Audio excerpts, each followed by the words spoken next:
Who'd you work for? Suck my fucking dick. What did you say? I said suck my fucking dick. Suck your own dick.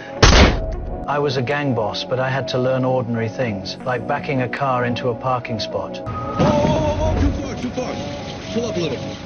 Pull it up. During the shooting test, I only dared to aim outside the 7th ring. With that score, I slipped into the Los Angeles Fortress Security Company. I was never after money. I had only one goal: revenge. 3 months ago, an armored truck had just left the company. A group of trained robbers stopped it. At that moment, my son was there. He tried to call me, but the robbers forced him out of the car. In the chaos, a guard pulled off a mask. The robber exploded with rage and ended 2 lives on the spot. My son saw his real face. I caught the killer's murderous look. I also rushed to the scene. Bullets came flying. They shot me again and again. Pain tore through my chest. Before blacking out, I locked his eyes in my memory. 3 weeks later, the doctors pulled me back from the line of death. 6 bullets stayed in my body, but in my mind, I only saw my son falling. I left the hospital early. I had my own way to find those animals. Through my connections, I got a list from the FBI. It was filled with active underground gangs. Police had no proof, so they could only watch. But I was different. I was ruthless. I made their job easier.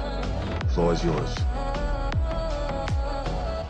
I gathered 3 partners. The hunt began. I need to know who pulled the trigger.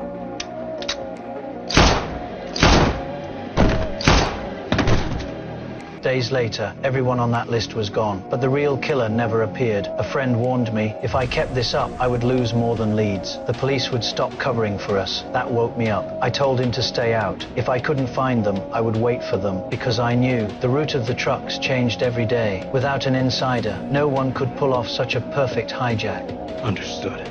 I took a new identity. I buried my rage, and I slipped into the company. Days passed with no clue. Until that day, we were on duty. A car blocked our way. They dragged the captain out. My teammate begged me not to move, but I stayed calm. I walked to the back. I opened the door, and I threw the bags of cash into their car. On the 3rd bag, I dropped it on purpose. They cursed me. The driver stepped out to grab it. The next second, I made my move, and I took him down. Sorry, pal.